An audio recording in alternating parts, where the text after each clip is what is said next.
E se amanhã surgisse algum grande gasto inesperado, ou mesmo você perdesse o seu emprego? Quanto tempo será que você conseguiria sobreviver com o que você tem hoje guardado? Se é que você tem alguma coisa guardada, né? Essa é uma dúvida muito comum das pessoas que estão querendo se precaver, né? Se preparar com uma reserva de emergência, e até pessoas que pretendem começar a sua jornada nos investimentos. Então nesse vídeo eu vou te explicar um pouco sobre o quanto é necessário você ter na sua reserva de emergência. Tem várias informações aqui e ali, falam um salário, 3 salários, então cada pessoa tem uma realidade um pouquinho diferente e a reserva de emergência pode ser variável de acordo com a sua realidade. Então, bora lá. Primeiramente, falando o porquê que é importante nessa reserva de emergência. Hoje, no Brasil, a gente tem mais de 70 milhões de pessoas endividadas. Na nossa nova pesquisa aqui, o Brasil atingiu o recorde com 70,30 milhões de devedores, né? Mais de 43% da população. Inclusive, tem uma outra pesquisa de outra empresa, né, da própria Serasa, que indica um percentual ainda maior, chegando na casa de 76 milhões de pessoas. Mais de 46% da população adulta. E isso é surreal, é uma quantia muito grande de pessoas, de famílias endividadas. Mas o ponto, por que eu tô trazendo essa questão? Muitos desses casos poderiam ter sido evitados se essa pessoa tivesse uma reserva de emergência. Principalmente quando a gente olha para esse nível, né, esse valor da dívida, geralmente o valor médio de dívida é R$ 1.500 a R$ 1.600, né, de acordo com a pesquisa da Serasa. Então são valores ali que podem ser altos, né, mas que poderiam ter sido cobertos com a sua reserva. Ou seja, se surge algum gasto inesperado para você hoje e você tem uma reserva de emergência, você não tem necessidade de fazer um empréstimo, de pegar um crédito e correr esse risco de se endividar, que é o que acontece com muitas pessoas, com muitas famílias, infelizmente, né? Então, a reserva de emergência está ali justamente para te cobrir, para te deixar seguro nesses momentos. Além do que, tem um ponto que é muito importante que as pessoas às vezes esquecem de mencionar: a paz mental, né? A paz psicológica que a reserva de emergência te traz. Você saber que pode, não é que pode, né? Mas caso queime o seu chuveiro amanhã, caso tenha algum problema dentro da sua casa, você não vai passar aquele aperto de não conseguir arrumar aquilo, ficar tomando banho gelado, né, todos os dias ali, por não ter um dinheiro, uma reserva para pagar aquele custo, porque sua renda já está comprometida com outras coisas, né? Ou então, se você tem algum problema de saúde, precisa comprar algum remédio, né? Que é muito comum, remédios são caros. Então, a paz mental, a paz psicológica que a reserva de emergência te traz, já vale super a pena.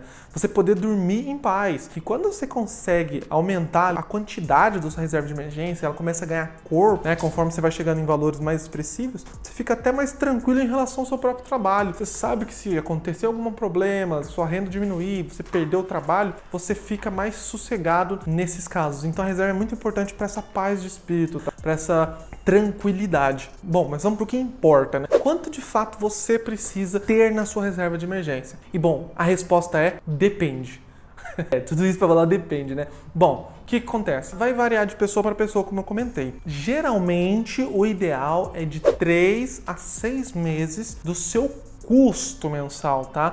Das suas despesas mensais, não é do seu salário. Algumas pessoas fazem com salário, mas geralmente, né, acaba fazendo mais sentido você utilizar o seu custo mensal. Porque pensa, se você tem um salário de R$ 3.000, você gasta para sobreviver com seus custos fixos, né, moradia, aluguel, transporte, R$ 2.000, R$ 2.500.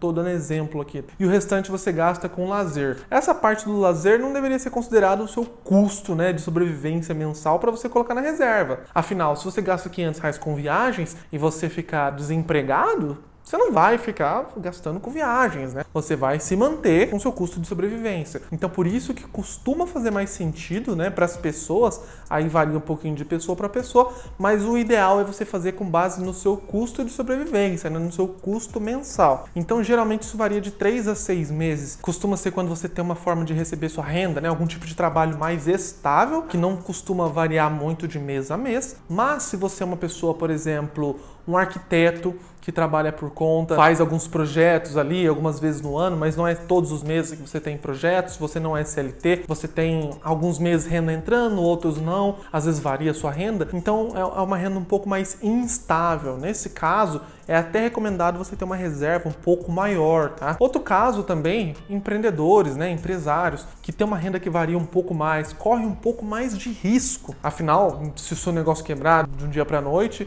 diferente de um CLT, você não recebe uma rescisão, né? Então, esse tipo de caso, né, pessoas autônomas, empreendedores, empresários, é mais seguro você ter uma reserva um pouco maior, de 6 a 8, até 10, 12 meses dos seus custos mensais. Isso vai te proteger mais, até em cenários de crise, né? Se você tiver menos vendas, mais dificuldades para encontrar clientes, enfim. Então, vai variar de acordo com a sua realidade. O que varia também, se você é solteiro, você não tem pessoas que dependem de você, não tem filhos, né? Então, você consegue sobreviver com menos. Você já tem bastante tempo de empresa, então você já tem lá um FGTS, né? Uma rescisão maior caso você seja mandado embora. Então, talvez você não precise de muitos meses de reserva de emergência, né? Mas é sempre adequado ter pelo menos de 3 a 6 meses ali dos seus custos mensais. Tá? E, como eu falei, se você é uma pessoa de algum cargo, algum tipo de trabalho, sua forma de renda é mais instável, é mais variável, é recomendado você ter de 6 a 8, até 10, 12 meses do seu custo mensal. Isso vai te proteger nos momentos de crise. Inclusive, até conversando com colegas meus que são empresários, né, que têm pequenas empresas, muitos deles estão montando esse colchão agora maior ali para tempos difíceis, né, para tempos de crise. Afinal, a gente está num tempo difícil atual no Brasil, com uma taxa de juros muito alta, uma inflação muito complicada. Então, assim,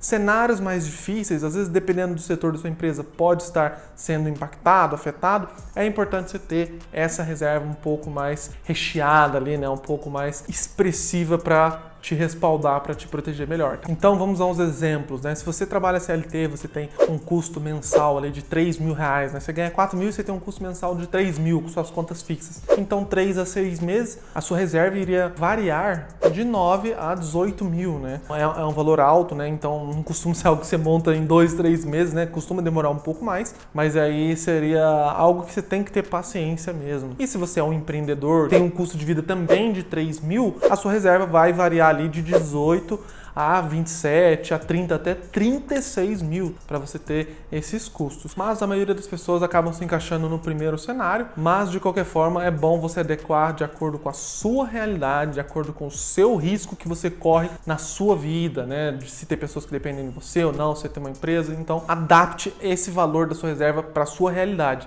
De qualquer forma, tendo uma reserva, seja 3, 4, 5 meses, vai te ajudar em cenários de crise, em cenários de eventos inesperados, né? E onde que são bons opções para guardar essa reserva de emergência, né? Que muitas pessoas às vezes ficam na dúvida, né? Poxa, deixo na poupança, saco esse dinheiro, deixo em casa. Existem algumas opções que podem te trazer uma boa rentabilidade, mas não é o ideal você focar em priorizar a rentabilidade para a reserva de emergência, mas você pode deixar ela rendendo, contanto que seja um lugar, uma aplicação que você consiga ter uma boa liquidez, ou seja, tirar, né, aquele dinheiro no momento que você precisar. Então algumas opções são tesouro direto, no caso o Tesouro Selic, esquece tesouro pré-fixado, tesouro IPCA para reserva de emergência. Reserva de emergência, o foco é Tesouro Selic, que você tira a hora que você quiser, sem grandes variações, tá? Ou CDBs de grandes bancos, costuma ser uma boa opção também. Eu mesmo uso boa parte disso em CDBs de grandes bancos com liquidez diária. Lembre-se sempre, tem que ser um CDB com liquidez diária. Se não for liquidez diária, essa reserva de emergência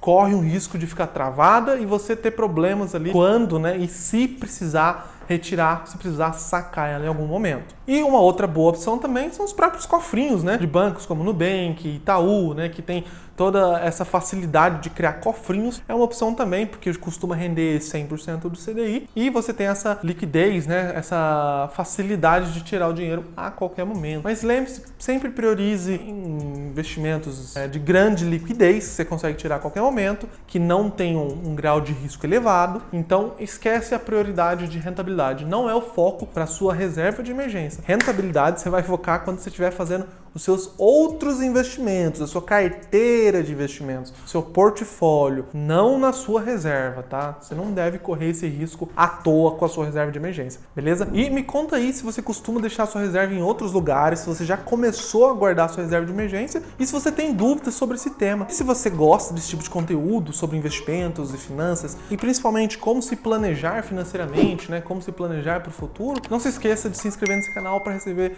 mais conteúdos como esse e deixa o like se esse vídeo te agregou, te ajudou de alguma forma, tá? E é isso aí, valeu e até a próxima!